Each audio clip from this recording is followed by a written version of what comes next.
Welcome to Hola y Aloha on ThinkTech Hawaii. I'm your host, Jay Fidell. This episode of our show is called Health and Wellness for the Hispanic Community in Hawaii, looking at the special health issues in the Hispanic community. Our guest for this show, our esteemed special guest for this show, is Lisa Sanchez-Johnsen, a board member of the Hispanic Chamber of Commerce and various other community organizations. Welcome to the show, Lisa. Thank you so much, Jay. It's great to be here. Appreciate you having me here today. Absolutely.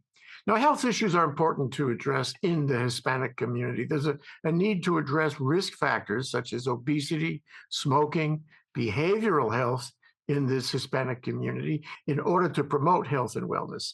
So today we're going to learn how to become involved in addressing health issues in the Hispanic community in Hawaii.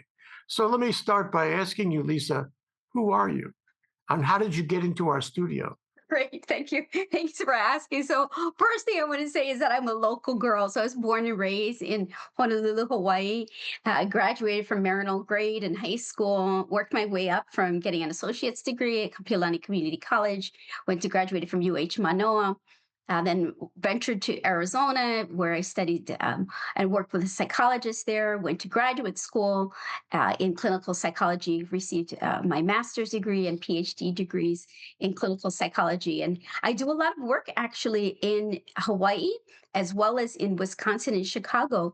So I can talk about that in terms of how I bounce back and forth.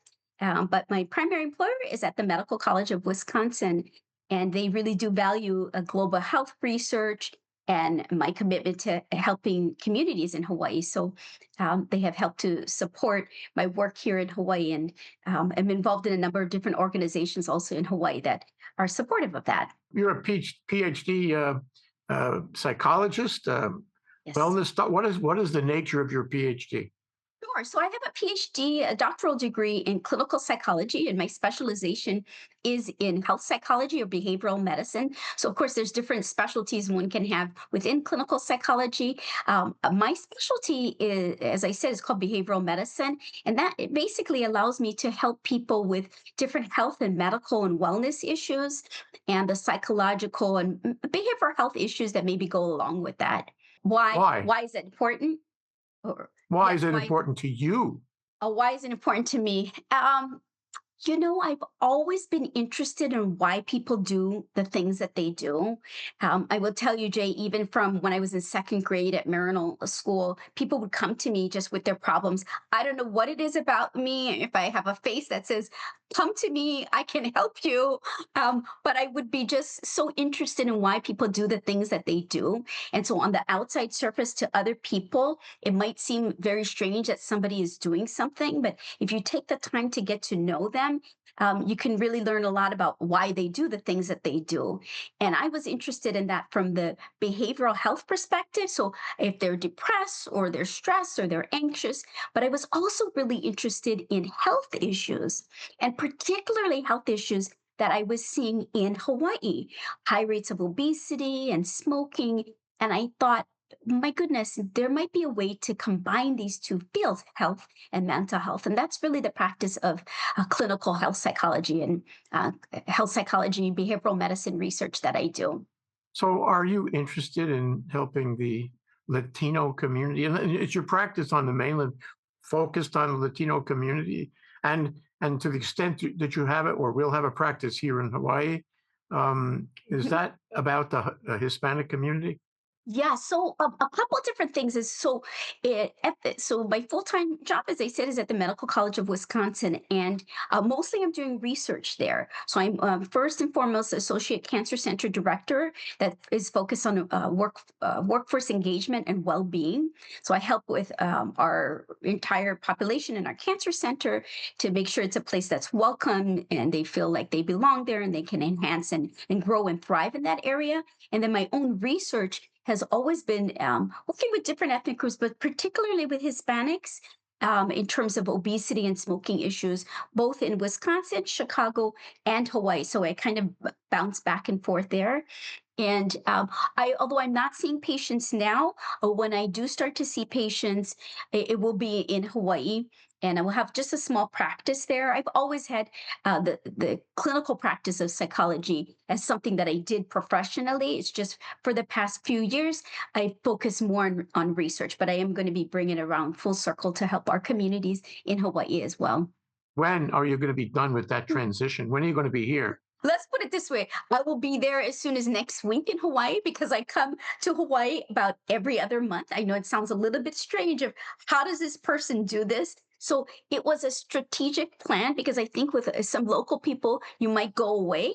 But then if you don't have a path back, then you're going to have to just create that, right? So it's not like the red carpet was rolled out for me and they said, this is how you're going to get back. I had to think very strategically, how am I going to get my way come back there. And so early in my career, I had worked at the UH Cancer Center, and I developed partnerships with various Hispanic organizations, and we had a community advisory board.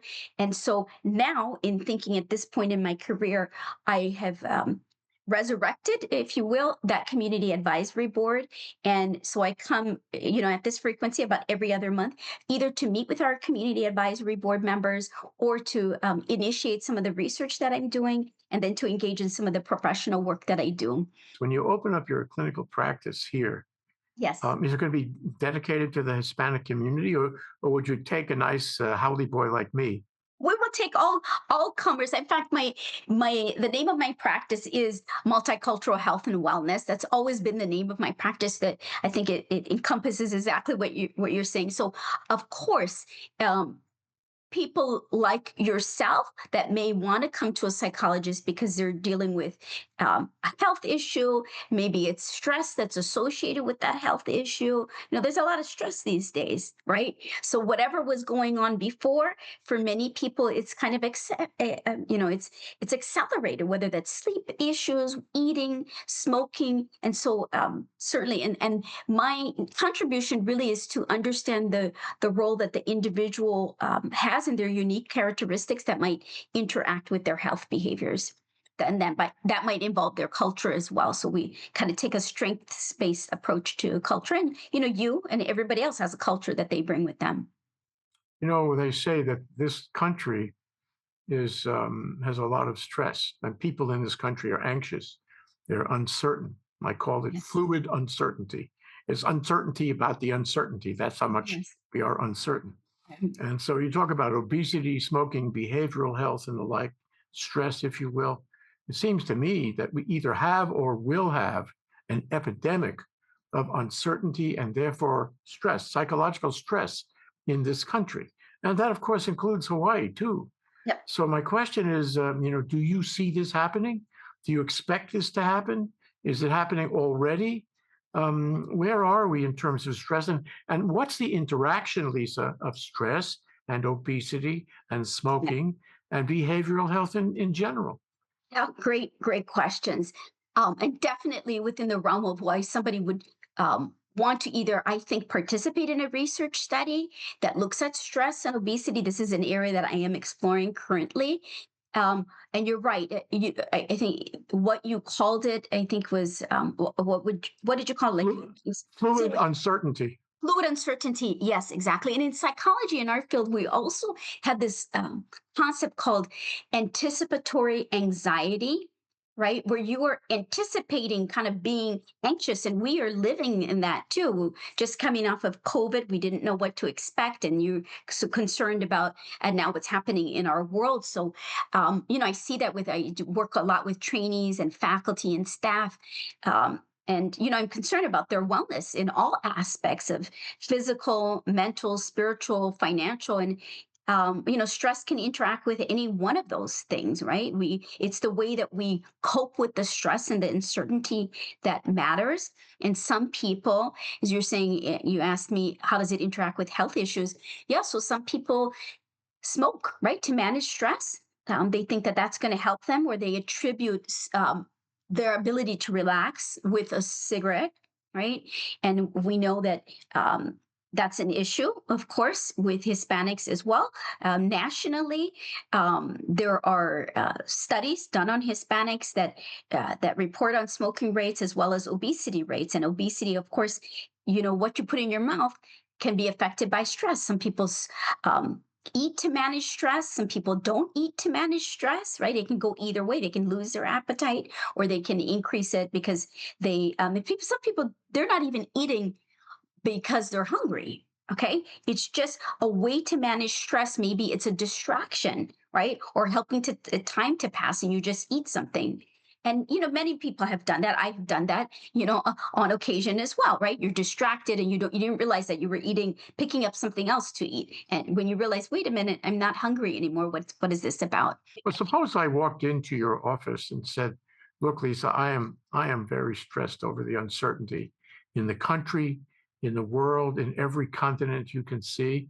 I'm stressed over the future of the generations to follow. I'm stressed over my own ability to live a reasonable life. I feel it deteriorating under me, and therefore I eat more than I should. This isn't me, but I smoke more than I should. I don't smoke. And I have behavioral health issues Mhm. that sort of pick up on all this stress, and I'm internalizing the stress, and it's affecting my health. And ultimately, stress affects your health in ways you don't even know. Yeah. It's working at a metabolic level, even. Mm. So, what do you say to me when I present that way? Give me some comfort, Lisa. Well, Jay, I would say, Jay, you were in the right place, right? I mean, the many people just avoid even dealing with it, and someone like you has a heightened level of awareness that, hey, there might be an issue here, right? You can just even the early signs of noticing that your heart is racing is a sign. It could be a sign of stress. It's not always, but it could be a sign of stress. So, first thing I would say is, you definitely in the right place. The type of work that I was trained in, the type of work that I do is called cognitive behavioral therapy. So we do work with helping people to slow down and pay attention more to their thoughts and their feelings and the behaviors that are associated with stress. So, one of the things that we tend to do as psychologists is have people record their behaviors, right? Whether it's smoking, drinking, sleeping, or writing down their behaviors. And just by that very nature of writing it down or keeping track of it, because a lot of us have apps now to keep track of it, it can help to slow you down and realize the circumstances and the decisions that one is making that can lead to more harmful health behaviors. So it's one thing if you decide that you're going to eat something that you weren't planning on eating, right? It's just more the repetition of that and what that does to your health over time, right? So I would say, even if you're talking about cigarette smoking or obesity, I will bring it back to Hispanics here, that because Hispanics have in Hawaii, the rate of obesity among Hispanics is 33.4%. Now that is higher. It's all the food. I'm telling you now. Yeah. I happen to love Mexican food. I spend happy time at Taco Bell every week. I go there, um, and so it's cultural. We're talking about the Yeah. intersection of anxiety, fluid anxiety, and stress, and in a world which is full of stress and anxiety, together with cultural habits, cultural mores, cultural, family issues, and all that. And so one can make the other one worse. No, if the food is really good, and this happens in a lot of cultures, Yeah. then you're more likely to hear your mother saying to you, Jay, you've got to finish all the potatoes. You got to finish everything on your plate. And when you hear that voice, that's not good. And the same thing with a lot of behavioral health issues. And then you get into the whole question of worry about mortality, about health in general. It's a self-fulfilling prophecy if you worry about mortality, because that's affecting your health and therefore your life expectancy. So I wonder if That's you a could good just point. comment on the connection, the intersection, okay, of Mhm. of health and these health issues and culture. Yeah. I love it because that's definitely where I resonate. This is definitely within my area of interest. So I'm going to talk about that food aspect, especially in Hispanic culture. And again, whatever I say during this conversation that we're having, when we talk about any ethnic group, there is a danger of coming away, anybody coming away and stereotyping a group, right? What I'm talking about is just generalities. And sometimes it's what I'm going to say is in general, compared to another group, this is what comes out. So you're going to see a lot of similarities with Hispanic culture, with local Hawaii culture. Yes. So food and culture, we love our food. I thank you for loving, Hispanic food as well, and I can give you some recommendations also about wonderful restaurants here in Hawaii to eat at to celebrate our culture. But yeah, food is part of our culture. Many people, maybe were trained that they had to eat everything on their plate. And also, I think one of the dangers is over time, how food has been prepared has changed. And I think that that is contributing also to our rates of obesity, not just the artificial things that maybe go into the food, but just the quantities of food that we eat. And that is sometimes a cultural thing in terms of having more on your plate, and more meaning for some cultures better to have your, heaping plate. It shows that maybe for some people that you're really appreciating what somebody has served you. Well, it's an immigrant thing too, isn't it? It's an immigrant thing, Lisa. In other words, if you come from a culture, an outside of the United States culture, where food was hard to get, where if you had food, it was really important to eat the food to stay alive. And your family would say, don't waste a morsel, not a Yeah. scrap, eat everything. And Yeah. they carry that as a culture point into the United States, where there is frankly too much food, Yeah. and you're eating everything on the plate because you came from a place where there wasn't enough on the plate, right? Yeah, yeah. I love that you're saying that also, because it reminds me that to share also that we have an issue right now with both increasing rates of obesity in the Hispanic community, and also rates of eating issues and eating disorders itself, right? So you may think that they're paradoxical, like you can't have an eating disorder and have obesity, but there are also, because of these mixed messages also in our culture, right? So there is that intersection between maybe when they come here, there might be more food, although there's food, in obviously lots of food, and um, that people have in their home countries as well. But then in America, with some of these other messages of, oh, now you're here in this image of what a body should look like, it's these mixed messages. Whereas in traditional, and again, I'm making a stereotype to illustrate a point, because this was the focus of my master's thesis, was looking at rates of obesity and smoking and how that changed over time when people come to the US. So I also study body image, because for some cultures, what they thought was maybe beautiful and a sign that they're taking care of themselves, at one point can change also over time.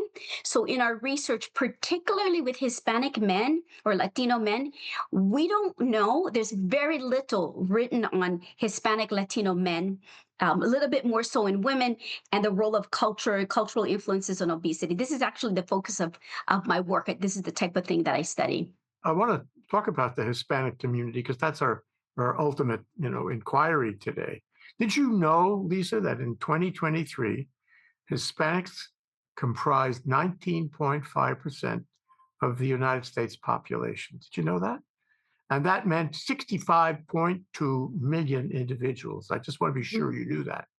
And in Yes. Hawaii, Hispanics comprise approximately 10% of the population, or 145,000 individuals in Hawaii as of July 2023.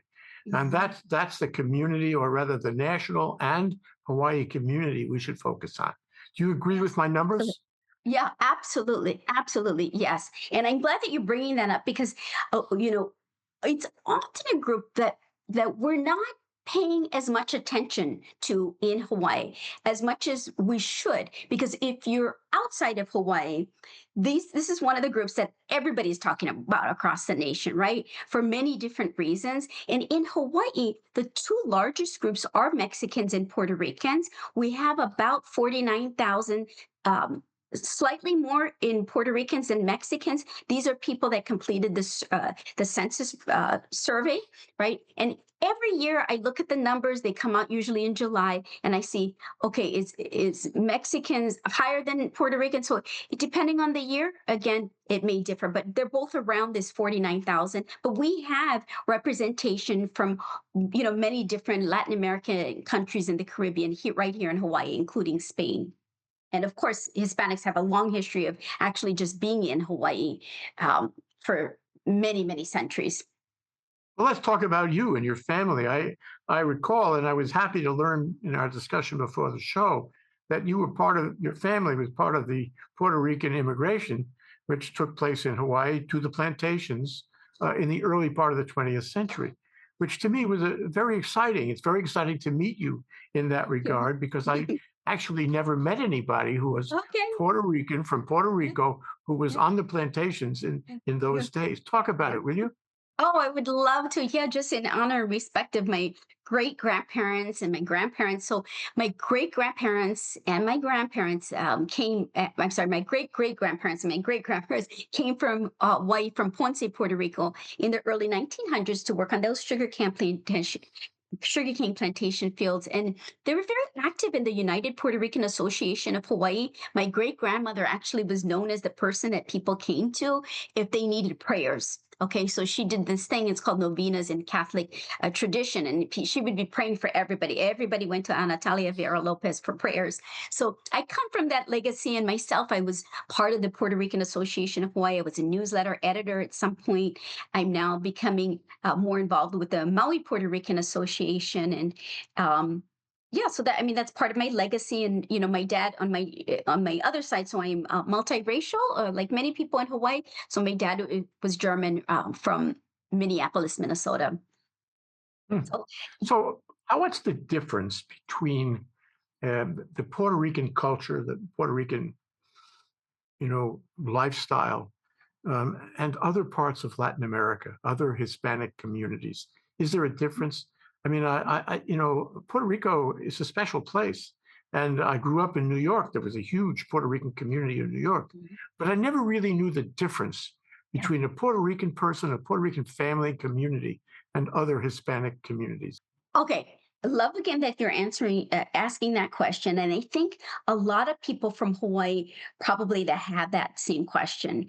I will say that this is one of the reasons why we need additional organizations in Hawaii committed to Hispanic and Latinos, because we are also not inculturated, which is the process of learning about your own culture, and so we're not socialized that way. So yeah, there's many different countries that comprise Hispanic or Latinos, and I don't know if I explained the differences between the two terms. Maybe I'll do that first. So because we use it interchangeably, so Hispanic generally refers to the Iberian Peninsula, which is Spain, and we use that word to refer to all Spanish speaking countries, so Spain and in the Caribbean and Central South America, and of course Mexico. Whereas Latino tends to be slightly more, traditionally it was more of a progressive term that used to refer to anyone in Central and South America, Mexico, and the Caribbean, right? They did not have to speak Spanish. So the difference also is in a couple countries. One in particular is Brazil.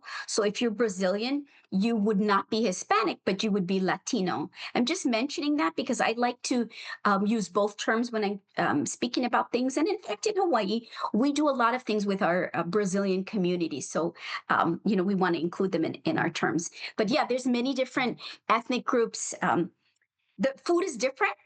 The food is different. It tastes different. Like when you the beans, if you eat and enjoy food a lot, you'll know that the beans, for example, in Cuba and in Puerto Rican are different than the ones that you would eat in Mexico, right? I mean, just how they're prepared. There is usually some type of, for example, um, uh, a carbohydrate, right? Whether it's tortillas in Mexican culture, and it might be something different in Puerto Rican culture. So yeah, I would say to our listeners also, to experience the culture through food is a wonderful kind of exercise. And also the other thing that incorporates culture is music. So our music is very different as well. If you have a learned ear, you would pay attention to the rhythm and sounds of certain music, and the music and dance movement also differ. And in fact, I will put a plug in for the University of Hawaii Press. They put out a really fabulous book called People and Cultures of Hawaii. I will say my contribution was writing the chapter on Hispanics, and it probably was one of the most professionally gratifying things that I ever did. And I've published a lot of work, so far in my career, but that little book chapter was the first chapter that honored our legacy, and does also talk about differences in those different populations of Hispanics and why it's important. And I will say, here's the thing: in Hawaii, in our data, we look at it as a group. Unfortunately, if data is ever, and it's not often, presented, so if it ever is presented in Hawaii, um, it's aggregated data, okay? Just Hispanic or Latinos. And I'm going to tell you for sure, it is incredibly important to disaggregate that data. That is what I do with my research. So I look at different differences, and even rates of smoking, for example, in some of my own research, showed extremely high rates of smoking in Puerto Ricans in Chicago versus Mexicans in Chicago. So this is an example. You see this also in rates of obesity. So we're looking at which groups are most at risk, and that's the type of work that I want to do in Hawaii that we're building upon right now. Hmm. Have you been to Puerto Rico? I have. Yes, I have. It's a beautiful place and very similar, right, to Hawaii. I've only been there a couple of times. And yeah, it's just a very beautiful place. I encourage, everyone to go and take a visit. Yeah. Oh, yeah. Mhm. Well, let me go further on this. Um, so the Latino community, and I hope I'm using the term properly, Yes. Yeah. in the United States is a huge political force because, as we have established, it involves 65.2 million individuals in this Yes. country, or almost 20% of the entire population. And I guess you could identify what states are have Oh. more Latino residents, but pretty much all over the country in one degree or another. This forms a political force. This forms a big part of national public opinion.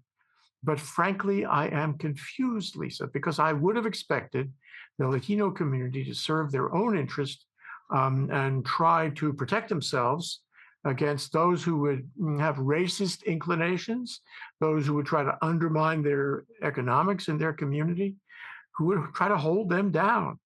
And yet I think, you have to tell me, that a lot of Hispanics, a lot of Puerto Ricans, including Puerto Ricans and Latinos, are voting for political parties that are sworn to undermine the interest of the Hispanic community. Why is that? Is that true? And why is it? Yeah, really important that you're bringing this up. Well, first of all, um, I don't know how much I'm going to be able to comment on all of that because I'm not up on all the statistics on that. But your point about just that there's a lot of us, right? There are 13 states, fully 13 states with over a million Hispanics in them, and I think this brings back to our other point. I don't know which Hispanics we're talking about, right? Because there's so many different Hispanic groups. And even within that, even if you chose just Dominicans or something, there are variations of people that have been here in the United States longer. There's other people that are just arriving here, right? So um, I think we need to learn more about people's belief systems. And that I don't think that we've really understand that enough, right? In terms of just people's level of acculturation, which is acculturation is when an individual adapts the attitudes, norms, and expectancies of us of a whole society. And so we don't know somebody's political inclinations could depend on their level of acculturation, how long they've also been in the United States, how frequently they go back and forth to their a home country. But many of the people that live in the United States, they've been here that are Hispanic. They've been here for many years, right? And centuries. It's not just, I think what gets on the national landscape sometimes are just that the immigrant community, when in fact, you know, we've been here for many centuries, right? And so, um, there may be more things that we need to understand about groups and respect and honor, I guess, how people vote and how they come to their decisions. Of course, it's a highly personal decision that people are making, but I see what you're saying. Maybe like on the surface, it might seem like, oh, um, what's happening here, and maybe cause some questions about that. But yeah, I think we just need to do more work in that area. Yeah, I think, part of what you say remind me of the basic premise that when you're an immigrant and your family has been here for a while, two, three, four generations, what have you, you're you no longer think like an immigrant. You think like somebody who wants to assimilate. And I know that happened in my family. I mean, everybody wanted to get away from the old country. They wanted to, turn their backs on the old country. I mean, to a certain extent, it's always some kind of loyalty, but they wanted to present as someone who was American. And so I think that probably I have found that's probably true in the Hispanic community. That two, three, four generations, and they really couldn't care about what happens south of the border. They don't have family there anymore, and they're not particularly sympathetic. On the other hand, I noticed that in LA is a racial experience. The government is doing something racist with all that immigration and picking up people on the street, and awful things they do. And at the same time, the protests, the demonstrations, those are people who are sympathetic with the other side of the racial coin. Then a lot of them are Hispanic. So it's Hispanics coming together to protect Hispanics, which is something I hadn't seen really before. It's a political movement of this group protecting outlier members of its own group, the people who maybe don't have documents and all that.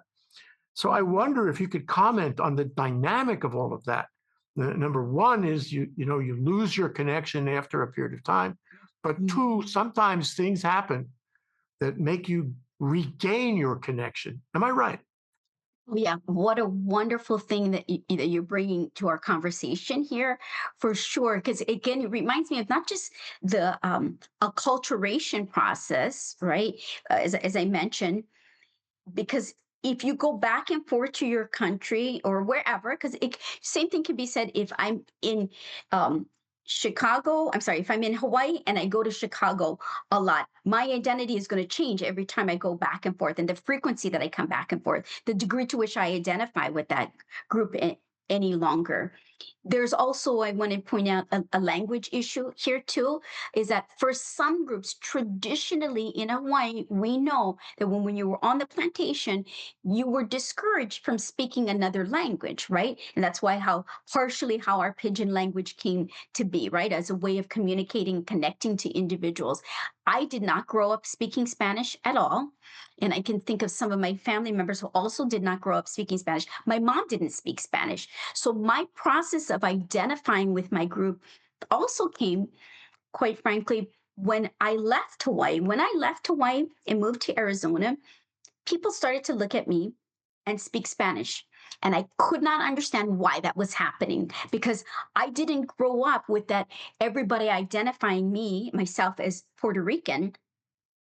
That I mean, even though I grew up in a very Puerto Rican, household, and we did celebrations, in my grandparents' house, but it was a decision that I made to strengthen my identity and my culture because I found it to be culture that I became in love with and dedicated my career to this. So again, this kind of gets back to when you're talking about that process or that identity formation.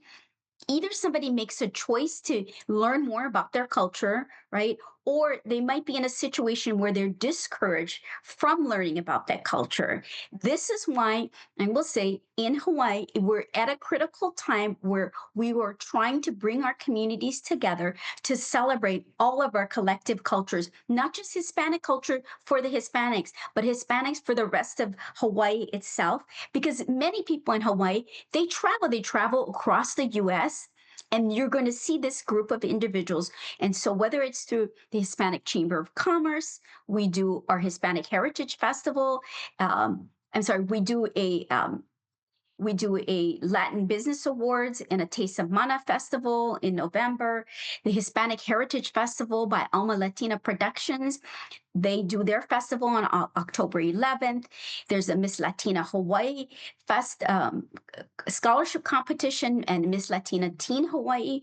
So these are all opportunities that people have to get to know our culture. And, much in the same way that Japanese have Japanese school, right? Um, my son is Ukrainian, and when he was little, he went to Ukrainian school on Saturdays. This is about like uh, bringing to bear people's knowledge and increasing their knowledge about their culture. But also, I think what's great about our Hispanic culture is we're very generally a very open and culture that celebrates individuals and wants people to connect with our culture. So we give our culture away all the time. You're enjoying our food, music, right? And we want people to come and get to know us. Oh, wow. Wow. What a great statement. So, you know what this tells me? It tells me your secret, Lisa. I Okay, think great, I understand your secret. great, good, okay. You want to do psychology, Yeah. you want to do, scientific psychology, academic psychology, and clinical psychology to look at health issues in the Hispanic community, and it's absolutely to your credit, and especially in these days on the mainland and here. But I also think I understand your secret. Your secret is you want to bring that community together because, as we have discussed, over time, communities assimilate and they leave the community and they intermarry, they go to other countries, they find other lives, and it doesn't involve speaking their native language or eating their native food, and all of a sudden they're assimilated into the larger community, and maybe they forget.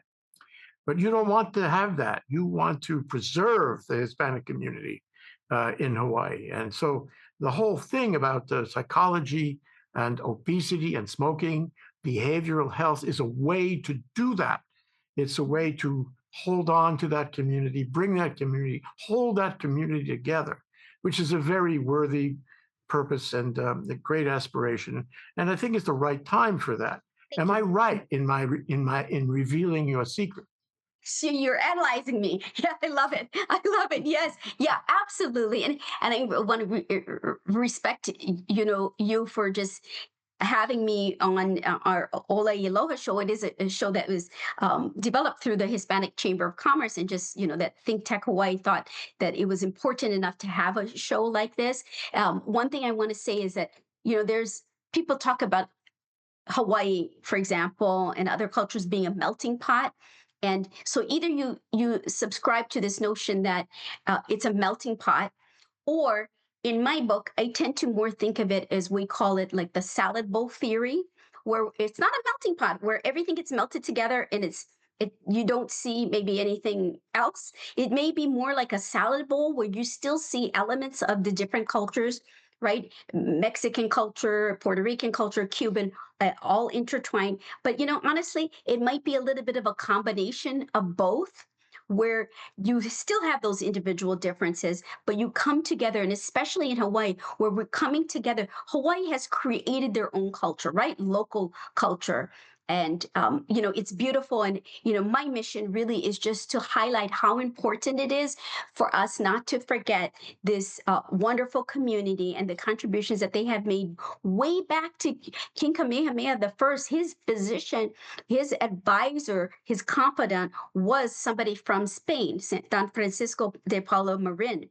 And so, even way back then, to think about that legacy, the early legacy of the Paniolo era, that the vaqueros from California were brought to Hawaii to help teach the Hawaiians how to rope and cattle, right? So it's critically important. So our culture has remained from very long time ago to today, and happy to continue this conversation as well.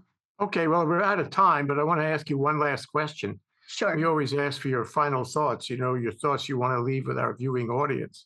And I would like you to tell us what thoughts you would like to leave with our viewing audience. But I would say, why don't you direct those thoughts at people who are not in the Hispanic community? Yes. Yes. Talk to the Yeah. rest of us and tell Mhm. us what you think we ought to be thinking about on this subject.